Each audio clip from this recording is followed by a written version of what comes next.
Oke, assalamualaikum warahmatullahi wabarakatuh.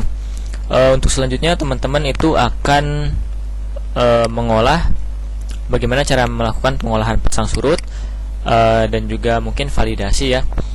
Apabila mungkin yang sebelum-sebelumnya teman-teman gagal atau Delft dashboardnya bermasalah untuk mengekstraksi data pasang surut dari OSU TPXO Tight Model. Jadi untuk minggu ini itu tanggal 16 sampai tanggal 12. Ya, ini untuk minggu ini tanggal 16 sampai 12 kejaran tugas teman-teman adalah pengolahan pasang surut dan juga validasi. Nah, jadi untuk di sini sebenarnya saya mempunyai dua cara ya analisis pasutnya itu, cara satu dan cara dua. Tapi sebelumnya di sini ini saya akan menjelaskan sedikit. Jadi nanti misalkan kalau teman-teman itu, kalau misalkan teman-teman itu udah berhasil mengekstraksi dari Delft dashboard, ini nggak usah ada lah ya step ini, bisa di skip aja. Tapi kalau misalkan yang gagal, nanti idenya itu seperti ini. Jadi nanti teman-teman itu bakal mendownload data pasang surut pada open boundary yang akan teman-teman rencanakan. Nah, misalkan ini pantainya gitu ya, sebelah sini data pasang surut atau boundary yang akan saya buat itu adalah di sini satu. Lalu saya akan download data pasang surut di sini juga 2. Lalu di sini. Dan yang terakhir adalah di sini. Jadi nanti istilahnya tuh gelombang dan pasut itu bakal masuk dari boundary-nya gitu ya, di antara si pin-pin ini. Nah, jadi selanjutnya yang harus teman-teman lakukan adalah salah satunya adalah mendownload data pasang surutnya. Di sini saya coba download aja langsung dari Badan Informasi Geospasial. Tapi ini bukan data observasi gitu ya. Ini seperti data global seperti itu. Nah, di sini teman-teman bisa download tanggalnya gitu ya. Dari berapa sampai tanggal berapa gitu. Nah, itu bebas, misalkan mau setahun, mau sebulan, mau seminggu, itu juga bebas gitu ya. Misalkan karena ini contoh, saya ambilnya contohnya 15 hari aja gitu ya, dari tanggal 1 sampai tanggal 15. Nah, seperti itu. Lalu di sini teman-teman bisa klik aja. Nah, nanti ini kan sebenarnya ini internetnya agak kurang bagus ya. Jadi nanti yang ini itu ibaratnya tuh pin-pin ini. Jadi nanti teman-teman download data pasang surut dari koordinat ini, dan ini gitu ya. Jadi ada 4 kali download gitu ya. Nah, kalau misalkan sudah ini, maka klik aja yang proses predict time-nya. Nah, nanti di sini bakal muncul link yang mengarah kepada data yang akan di-download gitu ya. Nah, ini ya. Jadi ini tinggi pasut, nanti teman-teman download aja. Nah, kalau teman-teman udah download, nanti kira-kira bakal dapat datanya itu bentuknya seperti ini.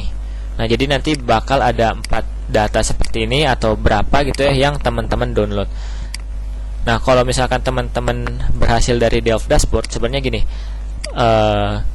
kan tiap-tiap titik-titik itu kan dia mempunyai nilai yang berbeda gitu ya, konstituennya gitu kan, atau tinggi elevasi muka airnya, dan pokoknya karakteristiknya berbeda gitu. Nah, kalau Delft dashboard itu sendiri dia bakal memotong atau mengenerate data pasang surut itu berdasarkan ya udah, misalkan dari sini sampai sini berapa gitu ya, dari sini sampai sini kayak gimana gitu. Nah, sedangkan yang kita lakukan adalah kita mensimplifikasikannya aja. Jadi ya udahlah ya, kita coba aja gitu. Nah, jadi nanti di sini kalau misalkan udah berhasil, untuk yang cara pertama ini nanti teman-teman coba pindahin aja datanya ke Excel gitu ya, ke Excel.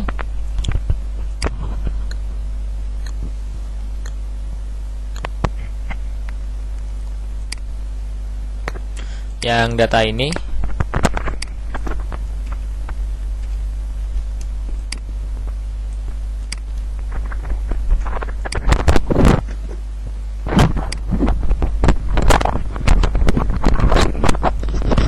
Nah, udah itu ini bisa dipisahkan aja ya, kita coba pisahkan.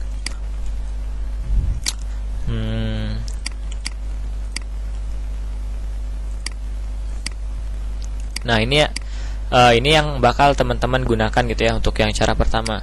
Jadi nanti teman-teman bisa buka file .ina dan .obs-nya. Nah, ini sebentar, ini pernah saya gunakan gitu ya. Jadi ini saya coba hapus aja dulu. Nah, ini kita buka inp.ina-nya. Nah, jadi di sini tuh ada data-data yang nanti teman-teman harus isi gitu. Yang pertama adalah ini, yang 744 ini adalah banyaknya data yang akan diolah. Jadi nanti kita blok aja dulu. Nah, ini di blok semuanya. Nah, ini kan ada nih kehitung nih jumlahnya data itu, banyaknya data adalah 744. Lalu ini adalah tanggal awal pemodelan, ini adalah waktunya, ini adalah akhirnya, tanggal dan juga waktunya. Jadi kalau di sini kita lihat nih, akhirnya adalah 31/1/2021 jam 23.00. Nah, kalau awalnya itu adalah 1/1/2021 jam 00 ya. Yang ini adalah satuannya, ini ini kita buat aja jadi meter ya. Ini kita M, tulis saja M. Ini juga yang kita masukkan inputannya harus meter. Lalu ini juga jumlahnya banyaknya data. Nah, ini juga ini sama kayak yang ini ya. Lalu ini juga sama nih. Nah, kalau udah ini kita tinggal save aja.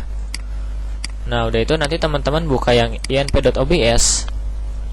Nah, ini adalah kita masukkan data ini.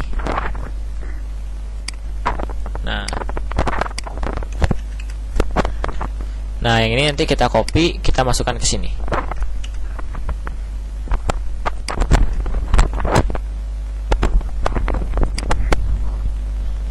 Nah, kalau udah ini teman-teman tinggal di save aja ya, di save. Udah itu ini kita exit juga. Lalu ini Excelnya ya ini exit aja ya, dan save. Nah, udah itu teman-teman bisa buka Delft 3D teman-teman gitu ya. Lalu ini working directory-nya itu arahkan ke folder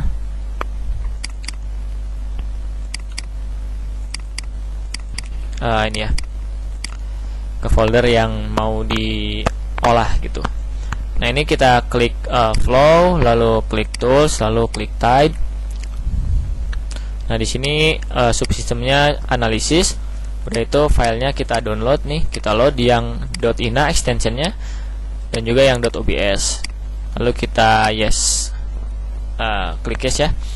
Nah, jadi di sini nanti dia bakal keluar kayak gini ya, number of warning itu 3, number of fatal error itu 0. Yang penting ini fatal errornya itu 0.